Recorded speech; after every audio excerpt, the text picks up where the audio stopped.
Welcome to another episode of Falling Forward. We are in Burkittsville, Maryland at a Cannonfire Music Festival in this cool old Ford Fairlane from like 1956. Yeah, I think so. It's my grandfather's. And sitting in the shotgun seat is Luke Brown. Welcome to the show. Yeah, thank you. And if you guys have been following this show for a while, you know that I try to capture stories of people that have had like struggles through life. Then they pick up and they learn something from it and they move on. They fall forward, so to speak. And Luke, I was talking with your dad, Kenny Brown, who puts on this festival every year here in Burkittsville.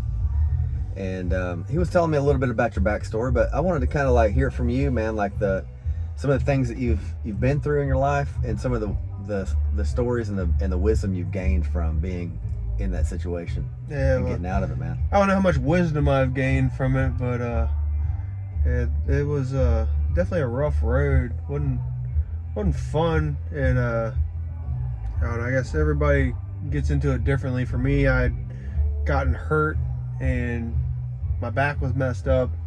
I didn't have health insurance. I just got some prescription pills from my friend whose mother had a prescription, and I just didn't even know anything about physical dependence on it.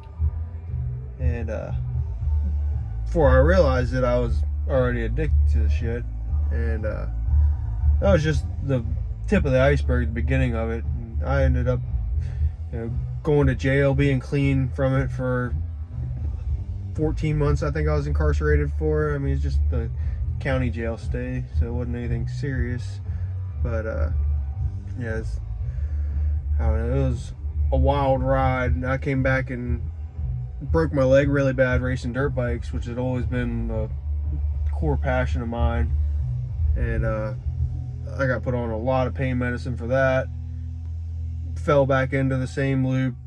Once the prescriptions ran out, I started replacing it with heroin, going just, it was a vicious cycle. Yeah. And I've had a lot of friends that have had similar things happen where they have an injury. It's the same story as like the way they prescribe medication.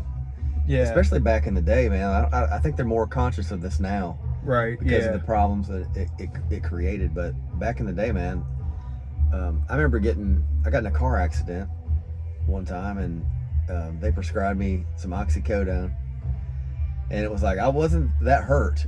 Right. But my brother was going to pharmacy school, and when we found out that that's what they prescribed me, he's like, "Don't take this. You're gonna get hooked on it." And I didn't. It was like I ended up taking a little bit, and it got me so I got nauseous from it. It was like it wasn't helping me at all. Yeah, I used to throw up every single day. I could be on the phone with you and throw up, and you wouldn't even know. I'd gotten so good at being fucked up all the time. It was sad. Yeah. And it just I ended up burning all the bridges I had. I have a very caring, supportive family.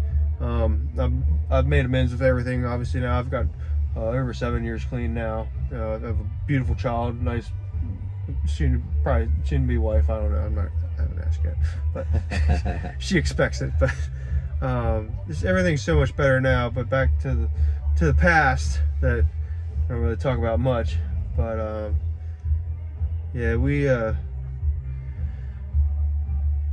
I was the lowest point for me. I was literally living in my buddy's shed. Oh wow.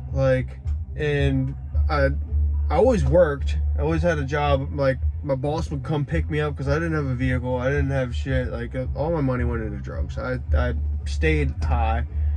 And one day I woke up, and I don't remember even what day it was, but I wasn't going to be able to get my fix. I took some Xanax, was my supplement for the heroin withdrawals, and then ended up getting some heroin. And I stole my grandfather's side by side because my truck didn't work, and I drove it a couple miles out to the local town, got some heroin, and got real fucked up at his house, and then fell asleep on the way home with my foot wedged between the floor and the gas pedal, just wide open, and I hit a Jersey wall, just asleep at the wheel. Woke up in the hospital, and then it kind of dawned on me that, like, what I was doing was no longer just affecting me. I was becoming like a danger for everybody. And like that Jersey wall could have been a mother with kids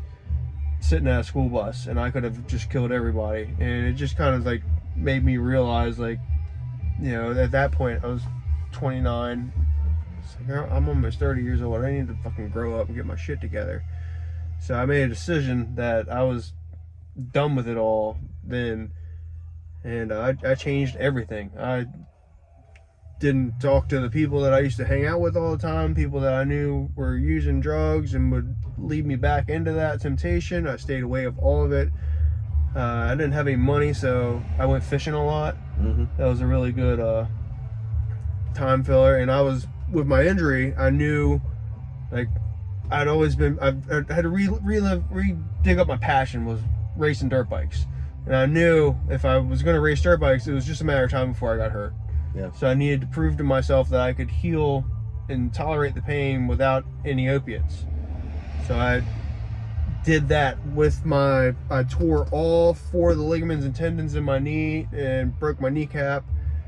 And the kneecap that just let chill, and it healed, and had a 5% chance of not needing surgery for my ligament and tendons tore. But I ended up not having to get surgery for it, luckily. Well.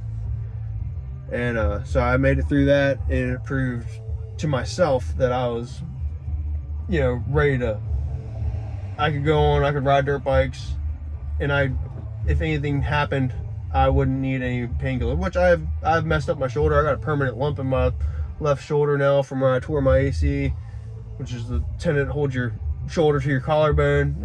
I ripped that, and I couldn't even drink a cup of coffee in the mornings with my shoulder. But that small, if you look at the big picture now, the small pain that I endure is totally better than the emotional and everything else pain that would come with if I were to use the painkillers again, because I realize how slippery that slope is, and it's just like, just better off not to even deal with it. So, like, mentally preparing yourself for a future injury, knowing that, like, okay, I can heal this on my own. Yes, I needed to lay the groundwork, prove for myself that I could do it, and, you know, a lot of it is mind over matter. Like, if you believe it, like, you can do it. You gotta want to yourself. Like, my dad puts on this music festival now, and all the proceeds go to Music is the Medicine charity, and they help with addiction and everything. So, I mean, I'm glad that I can be a story. Like, I've never told my story publicly like this to anybody, but if I can help somebody any way I can, anybody that can hear what I've done, like, I was bad off and made it back. So it is possible. There's always hope. You just gotta want it. It's a powerful thing to be able to share your story, man, and you know, like, music is it's therapeutic to so many people. It's one thing that when I started writing music, it was like a form of therapy to me. Some of the things that I was kind of unwinding from mentally, number one, but, you know, situations in my life that you know, like, music just made it feel better, getting through it, and being able to vocalize it, right, and put it into a song form, especially, was like, helped me. And I'm to the point now where I'm like, I do like a good sad song, but I'm pretty happy now. Like, I'm in a good relationship. Like, that's when the sad songs are nice, because they don't get you sad when you're happy. Yeah, it's kind of a weird thing when it's like music is like that, though. There's moments in your life where you're in a sad situation and you want to get out of it, and we all need something to help us sometimes, and we'll get in our mind that, like, I don't need a drug, I don't need to numb the pain, I need to force myself to deal with it, and get through it. Pain is part of life. Yeah, if it wasn't for the pain, you wouldn't appreciate the easy. 100%, man. Right. 100%. And like that's the premise of the show. You know, I got this old pickup truck back home, and it's rusty and needs a lot of work, but I can start it up and I can drive it around, and it's a cool old truck. I probably I'll probably be working on this thing for 10, 15 years, like off in the future. But it's like it's a project, and I think we all are projects. We all have things that we want to work on, things that we know it's going to be a long-term thing, like getting back to where we want to be or having a vision for the future where we want to get to. But having that mindset of like, okay, I can do this, right? And that's key, very key. Yeah, confidence. You gotta build yourself up. If nobody else is, you got to be your big builder. Yep. Like when I was very blessed to have a very supportive family that I could, fall back on, and say like, hey, I'm ready to get my shit together. I don't want to live in this shed anymore. And like as long as I was clean, I was able to stay at my dad's house, and he was like, he knew if I was fucked up or not because I've been around him enough doing it. So there's no fooling him. He's wise. He's a good dude. I've just gotten to know him past 3 years, and heart of gold. Yeah. And you can tell as soon as you meet him and talk with him, and to be able to create something like this, and it's kind of a friends and family event, right? Local town. It's not huge. It's very manageable, and just the overall vibe is great. Yeah, it's a fun atmosphere. Yeah, it's very, very laid back. Had the car show this morning. Which this car, if you could see this, guys, like it is pristine. I may at the end of our interview, I may take this out and just like show what the car looks like. But it's like in the music world too. There's a lot of good examples of people that have dealt with substance abuse and hit pretty low points in their life. Joe Clark, he played earlier. He was an alcoholic, and he's sober now. But he talks about it from the stage, like the struggles that he went through. He didn't want to live. He had all kinds of things that he's gotten through, and now he's got a successful music career, traveling all over the place. Yeah. And like a guy named Benjamin Todd, you know him? I don't. He's another guy. He was hooked on heroin for a long time, hopping trains, homeless. Like he talks about his story a lot. Very successful musician now. A guy named Jesse Daniel, also kind of a honky tonk player, hooked on heroin for a long time. But so you have there's examples in the music world where music actually helped kind of give them something to live. Yeah, their music is my dirt bike. It's just what they fall back onto. It's just what their passion is. Yeah. So with your dirt bike, are you doing like motocross stuff? Yeah, I'm actually racing tomorrow. Oh, cool. And where do they race around here? Tomorrow I'm racing at Tomahawk. It's in Hedgesville, West Virginia. Okay. So it's about an hour away from here in Burkittsville, Maryland. Is it like I guess it's a race, right? Everybody lines up and you just take off? They'll line us all up and drop the gates, and we'll go and try not to die. Have you been doing that for a while? Yeah, it's I've been riding my whole life. I didn't really start racing until I was like 18, but I got hurt when I was like 19, and then so I only really competitively raced for like 2 years, and then my drug addiction took over, and then like I really wanted to get back to racing. Mm-hmm. I just enjoyed it so much. But that was a big inspiration for me to clean my shit up and get back to it. Yeah. And you said you have a kid? I do. He's 13 months old today. He's probably going to want to get on that bike too one day, isn't he? I've got a little 110 that I've cut a pool noodle in half and zip tied it to the shroud so it's good for his legs to rest on. He sits in my lap and holds onto the bar pad, and he's gonna love that. Brum, brum, he makes the noises. He loves it. It's his favorite. Man, I've got a little grandson now. He's 8 months old. Oh man. Yeah, I got 4 kids and first grandkid, so I'm like excited about. Yeah, congratulations. Yeah. Thanks, man. But like life happens, and it's before you know it, you start having kids, grandkids, and time marches on. Yeah, I can't believe mine's over a year already. It's just it feels like just yesterday we were still in the hospital. Yeah, trying to take them home. So when you have an addiction at some point in your life, it's kind of like one of those things you always kind of have and you always kind of deal with. Is there things like you talked about staying busy, maybe like fishing and things like that? Yeah, absolutely. The motocross, what are some techniques that you use to keep? Yeah, I've always heard that idle hands are the devil's tools. Mm-hmm. I believe that you got to stay busy.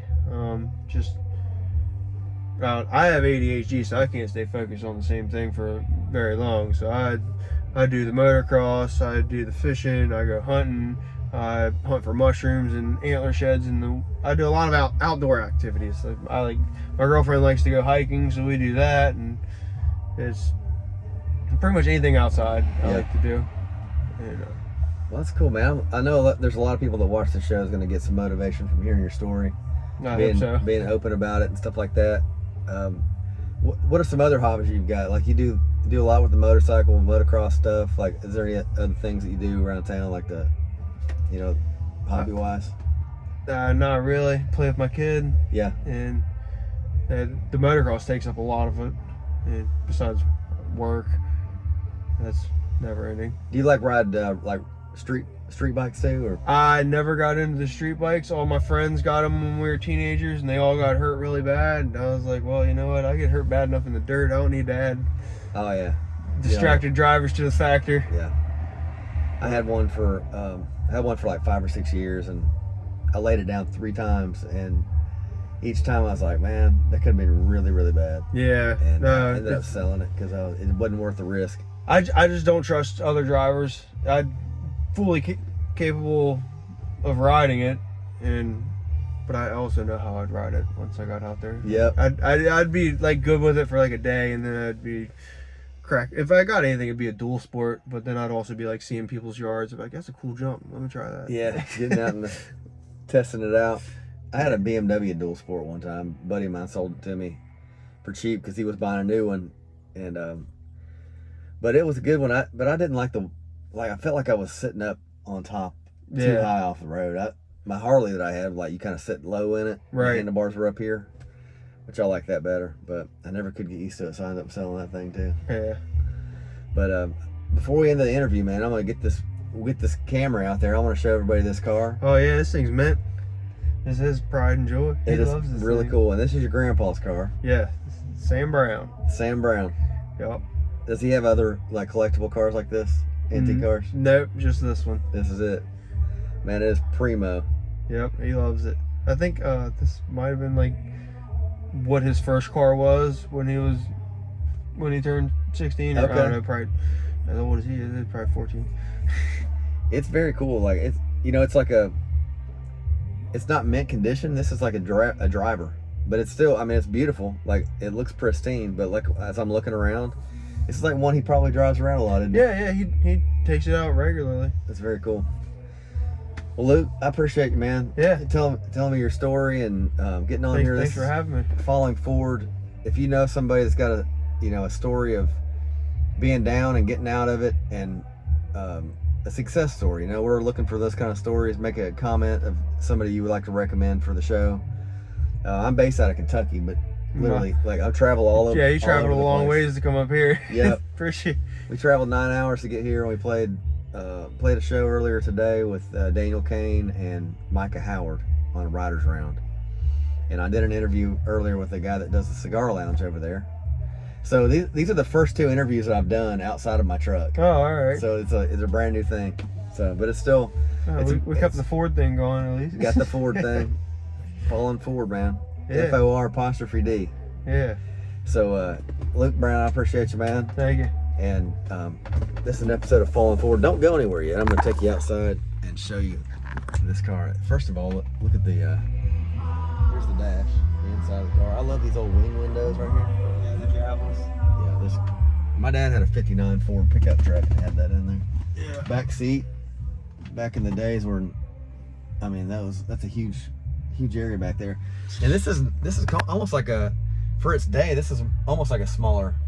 Yeah, this was a grocery getter back then. Yeah, this is like the family car right here. Yeah. It's got a straight 6. You can hear Tony Logue over there getting down on the stage. Look at this thing. Club sedan.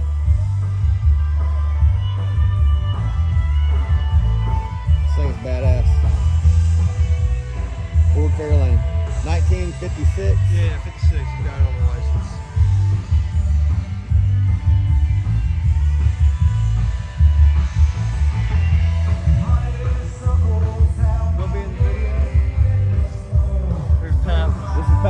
this is 1956 Ford Fairlane. So tell us a little bit about the car. It's like my very first car. Your very first car. My very first car was exactly like that, but it was white. I bought it from a high school shop teacher in 1962, and then in 2016, Joyce and I went to Paw Paw, West Virginia. We had a cabin up there. And we went to a car show and a parade. That car was in the parade, and we followed it to the school ground. And I went up to the lady and I said, "Is that car for sale?" She said, "Anything for sale but my husband." Oh wow. They lived down in Virginia. That was a Saturday. They brought it up on a Wednesday evening to my house. We shook hands. I did my check. Nice. Yeah. So that's got some history with it. So your very first car, how old were you? I was 17. 17. I said you're 14. Yeah, I was 17. 17. Can I get a shot with you guys next to the car? Oh,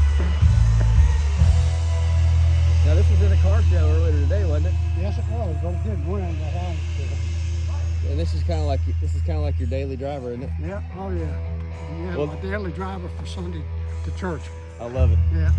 Well, this has been an episode of Falling Forward. Make sure you subscribe to the channel, give it a like, give it a share. And this has been another great episode. This is Luke Brown and Sam. Sam Brown. Thanks for having me. Pat. Yeah, man. Appreciate you telling your story. Thank you. Beautiful car too. Thank you very much. Proud of guys. my grandson. It's a great day. Wonderful. Y'all have a great night. Thank you Be safe. very much. God bless you.